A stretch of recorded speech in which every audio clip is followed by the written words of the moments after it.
जय हिंद दोस्तों। आकाश एकेडमी में आपका स्वागत है। आज हम पढ़ने वाले हैं यूपी टेट 2023 के लिए प्रैक्टिस नंबर 2। तो चलिए आइए देखते हैं। हमारा आज का पहला सवाल है, निम्न में से कौन सा लक्षण किसी मापक उपकरण के लिए सर्वाधिक वांछनीय है? तो ऑप्शन देखिएगा। ऑप्शन है विश्वसनीयता, वैधता, वस्तुनिष्ठता, मानक। तो इसका सही उत्तर होगा वो होगा हमारा ऑप्शन नंबर बी, वैधता। चलिए इसी के साथ हम क्वेश्चन नंबर 2 पे आते हैं। क्वेश्चन नंबर 2 देखिएगा। क्वेश्चन नंबर 2 है हमारा, थर्स्टन तथा लिकर्ट निम्न में से किसके मापन से संबंधित हैं? ऑप्शन देखिएगा। ऑप्शन है हमारे बुद्धि, अभिवृत्ति, मूल्य, व्यक्तित्व। तो देखिए इसका सही उत्तर होगा जो थर्स्टन और लिकर्ट हैं वे अभिवृत्ति से संबंधित हैं दोनों। चलिए क्वेश्चन नंबर 3 पे आते हैं। क्वेश्चन नंबर 3 है हमारा, उत्सुकता परीक्षण निम्न में से किसका घटक है? उत्सुकता परीक्षण निम्न में से किसका घटक है? देखिए इसका जो सही उत्तर होगा वह होगा, ऑप्शन देखिएगा। पहले ऑप्शन देख लेते हैं। ऑप्शन है सृजनात्मकता, अभिप्रेरण, रुचि, बुद्धि। तो इसका सही उत्तर होगा वो होगा हमारा ऑप्शन नंबर ए, सृजनात्मकता इसका क्या होगा? सही उत्तर होगा। इसी के साथ हम क्वेश्चन नंबर 4 पे आते हैं। क्वेश्चन नंबर 4 देखिएगा। 4 कि निम्न में से सृजनात्मकता से संबंधित नहीं है। ऑप्शन है मौलिकता, प्रवाह, मितव्ययिता, उपयोगिता। तो देखिए इसका जो सही उत्तर होगा वो होगा हमारा ऑप्शन नंबर सी, मितव्ययिता जो है सृजनात्मकता से संबंधित नहीं है। लेकिन जो इसके अलावा जितने हमारे ऑप्शन हैं वो सभी क्या हैं? सृजनात्मकता से संबंधित हैं। क्वेश्चन नंबर 5 पे आइएगा। क्वेश्चन नंबर 5 हमारा कह रहा है कि गैगने ने निम्न में से किससे संबंधित है? गैगने निम्न में से किससे संबंधित है? देखिए पहला ऑप्शन है हमारा अधिगम का श्रेणी क्रम, दूसरा ऑप्शन है अधिगम के सिद्धांत, तीसरा ऑप्शन जो है हमारा अधिगम का मूल्यांकन और चौथा ऑप्शन है अधिगम का प्रबंधन। देखिए गैगने जो है वो हमारे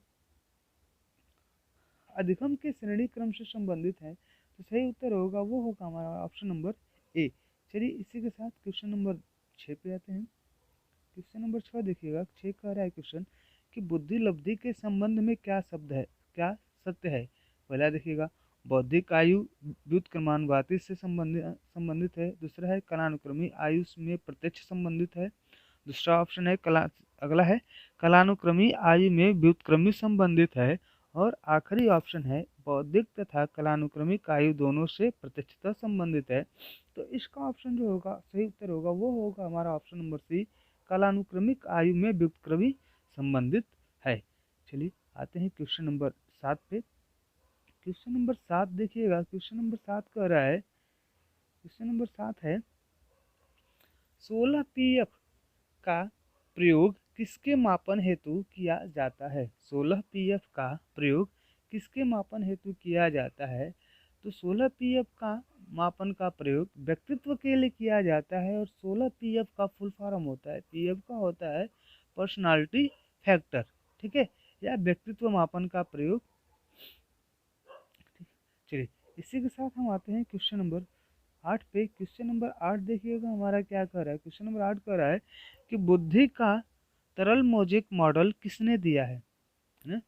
ऑप्शन देख लीजिएगा, कैटल, गिलफोर्ड, थर्स्टन, स्पीयरमैन। तो इसका जो सही ऑप्शन होगा बुद्धि का तरल मौजिक मॉडल हमारे कैटल महोदय ने दिया है। तो इसका सही उत्तर हो जाएगा ऑप्शन नंबर ए, कैटल जी। चलिए आते हैं क्वेश्चन नंबर 9 पे। देखिए क्वेश्चन नंबर 9 कर रहा है कि बच्चे का संज्ञानात्मक विकास हेतु उत्तम स्थान है। बच्चे के संज्ञानात्मक विकास हेतु उत्तम स्थान है। तो वो सही उत्तर हो जाएगा हमारा ऑप्शन नंबर ए, खेल का मैदान। ऑप्शन नंबर बी, सभागार। ऑप्शन नंबर सी, घर। और चौथा ऑप्शन है विद्यालय एवं कक्षा का वातावरण। देखिए इसके लिए सही उत्तर होगा वो होगा हमारा ऑप्शन नंबर डी, विद्यालय एवं कक्षा का वातावरण। ठीक है, इसी के साथ क्वेश्चन नंबर हम 10 पे आते हैं। क्वेश्चन नंबर 10 देखिए क्या कर रहा है कि अभिप्रेरणा के स्रोत कौन कौन से हैं? ऑप्शन देखिएगा, अभिप्रेरणा के स्रोत कौन कौन से हैं? इसमें देखिएगा थोड़ा सा विकल्प में गलती हो गया है। सीखना की जगह रहना चाहिए था आवश्यकता। सीखना की जगह रहेगा आवश्यकता, ठीक है। दूसरा ऑप्शन हो जाएगा हमारा चलना, तीसरा प्रेरक और चौथा इच्छा। तो इसका जो प्रेरणा के स्रोत में हो जाएंगे, आवश्यकता क्या हो जाता है, अभिप्रेरणा का स्रोत होता है। इसी के साथ हम आते हैं क्वेश्चन नंबर अगला पे। क्वेश्चन नंबर 11 देखिएगा। 11 कह रहा है कि व्यवहार में होने वाले अस्थाई परिवर्तन जो अभ्यास के कारण होते हैं को कहा जाता है ना। उसको क्या हम सीखना कह सकते हैं, सोचना कह सकते हैं, क्रिया करना कह सकते हैं, या कल्पना करना कह सकते हैं। देखिए इसका जो अभ्यास में होने वाले अस्थाई परिवर्तन को हम क्या कहते हैं, सीखना कहते हैं। सही उत्तर होगा वो होगा हमारा ऑप्शन नंबर ए। इसी के साथ हम क्वेश्चन नंबर 12 पे चलते हैं। क्वेश्चन नंबर 12 देखिएगा आप लोग। क्वेश्चन नंबर 12 कह रहा है कि निम्नलिखित में से कौन सा कारक स्मृति से संबंधित नहीं है ना। ऑप्शन देख लेते हैं। पहचान है स्मृति संबंधित है कि नहीं है, धारण जो है संबंधित है कि नहीं है, पुनः स्मरण संबंधित है कि नहीं, अनुभूति जो है स्मृति संबंधित है कि नहीं है। हाँ देखो, देखिए इसका जो सही उत्तर होगा वह उत्तर होगा हमारा अनुभूति। अनुभूति जो होती है स्मृति से संबंधित नहीं होती है, लेकिन बाकी जो हमारे 3 ऑप्शन है, पहचान, धारण, पुनः स्मरण, ये स्मृति से संबंधित होती हैं। ठीक है, चलिए क्वेश्चन नंबर 13 पे आते हैं। क्वेश्चन नंबर 13 देखिएगा। मैस्लो के अभिप्रेरणा सिद्धांत को कहा जाता है आवश्यकता का सिद्धांत, शारीरिक सिद्धांत, दृढ़ इच्छा शक्ति सिद्धांत, या अंतर्नोद का सिद्धांत। देखिए मैस्लो के प्रेरणा सिद्धांत को आवश्यकता का सिद्धांत कहा जाता है। चलिए क्वेश्चन नंबर 14 पे आते हैं। क्वेश्चन नंबर 14 देखिए। क्वेश्चन नंबर 14 है, प्रधानाध्यापक या वरिष्ठ शिक्षक के लिए विद्यालय में कौन सी नेतृत्व शैली बेहतर है। पहला ऑप्शन है सत्ताधारी नेतृत्व, दूसरा ऑप्शन है प्रजातांत्रिक नेतृत्व, तीसरा ऑप्शन है अहस्तक्षेपी नेतृत्व, और चौथा है उपरोक्त में से कोई नहीं। देखिए प्रधानाध्यापक और वरिष्ठ अध्यापक के लिए बच्चों से प्रजातांत्रिक व्यवहार या नेतृत्व की आवश्यकता होती है, न कि सत्ताधारी। चलिए इसी के साथ हम क्वेश्चन नंबर 15 पे आते हैं। क्वेश्चन नंबर 15 देखिएगा क्या हमारा। मानसिक स्वास्थ्य के नियमों को खोजने और उन्हें बनाए रखना अध्ययन का केंद्र बिंदु है।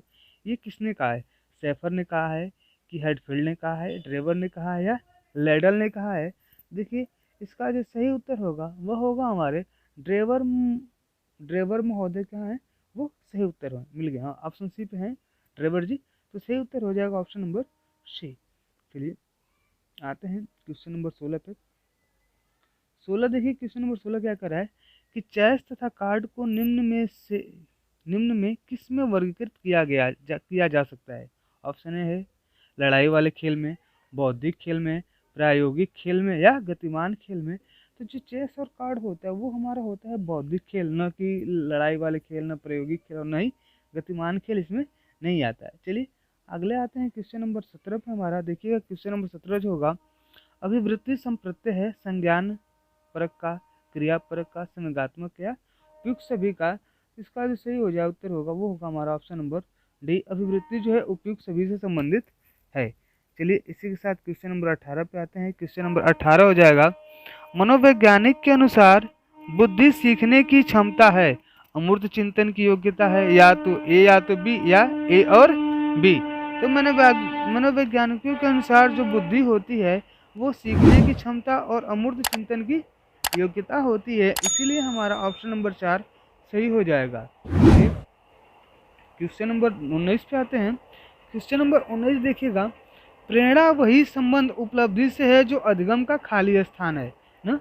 कह रहा है कि जिस प्रकार प्रेरणा का संबंध उपलब्धि से है तो अधिगम का किससे संबंध होगा। तो ऑप्शन देखिएगा तर्क से, चिंतन से, बोध से, या विवेक से। तो जी देखिए अधिगम का जो संबंध होता है वो बोध से होता है। ठीक है, तो इसका सही उत्तर होगा वो होगा हमारा ऑप्शन नंबर सी। चलिए ऑप्शन नंबर क्वेश्चन नंबर आगे आते हैं 20 पे हमारा। क्वेश्चन नंबर 20 देखिएगा कि थांडाई के व्यक्तित्व के वर्गीकरण का आधार है। ऑप्शन ए शारीरिक गठन और शक्ल सूरत, ऑप्शन बी है रचनात्मक और मौलिकता, ऑप्शन सी है समायोजन और बुद्धि, और ऑप्शन डी है चिंतन और कल्पना। देखिए इसका जो सही उत्तर होगा वह होगा हमारा हाँ वह उत्तर होगा हमारा क्या था ऑप्शन, हाँ चिंतन और कल्पना इसका क्या होगा सही उत्तर हो जाएगा। चलिए इसी के साथ आते हैं क्वेश्चन नंबर हम आगे 21 देखिएगा क्वेश्चन। क्वेश्चन 21 कह रहा है कि निम्नलिखित में से कौन सा भूलने का सिद्धांत है। भूलने का सिद्धांत है। पहला ऑप्शन देखिए, प्रतिस्पर्धात्मक अवरोध, प्रतिपकारी अवरोध, प्रतिबोधित अवरोध या प्रतिच्छायित अवरोध। देखिए इसका जो सही उत्तर होगा वह होगा हमारा ऑप्शन नंबर बी, प्रतिपकारी अवरोध जो है भूलने के सिद्धांत से संबंधित है या भूलने का सिद्धांत है।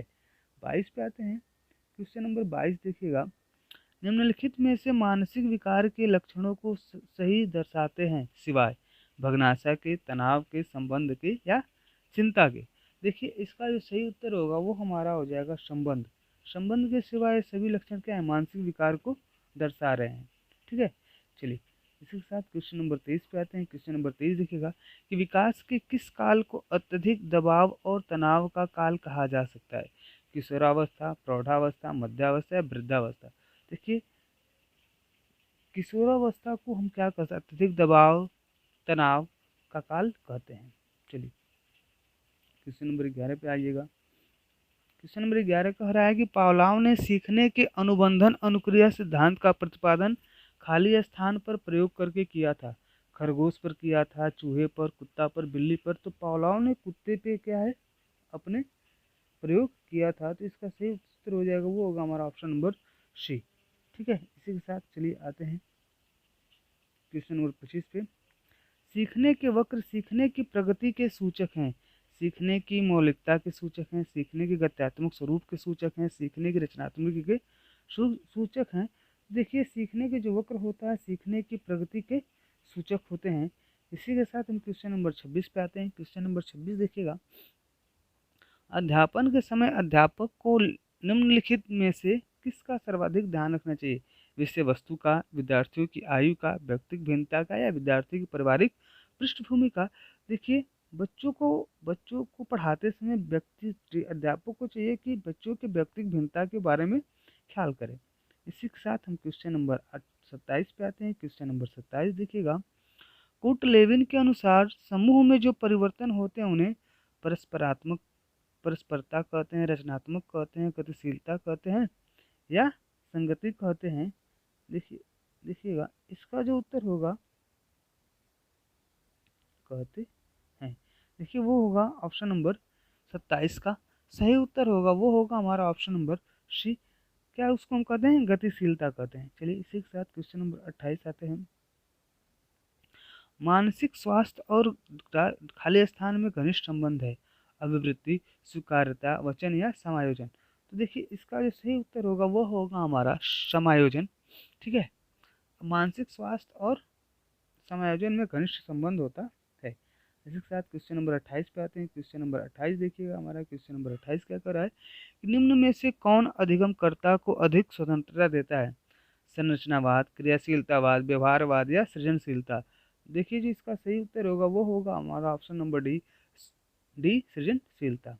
चलिए इसी के साथ क्वेश्चन नंबर 30 है और आज का आखिरी क्वेश्चन है। देखते हैं क्वेश्चन, निम्नलिखित में से स्मरण करने की कौन सी विधि है, मिश्रित विधि, विचार सहचर्य विधि, ए और बी और में से कोई नहीं। तो मिश्रित और विचार सहचर्य विधि ये दोनों जो हैं स्मरण करने की विधि हैं। तो उम्मीद है दोस्तों कि आज की क्लास आप लोगों को पसंद आई होगी। तो चलिए इसलिए चैनल को लाइक करिए, शेयर करिए, सब्सक्राइब करिए। मिलते हैं आप लोगों को अगले क्लास में। जय हिंद।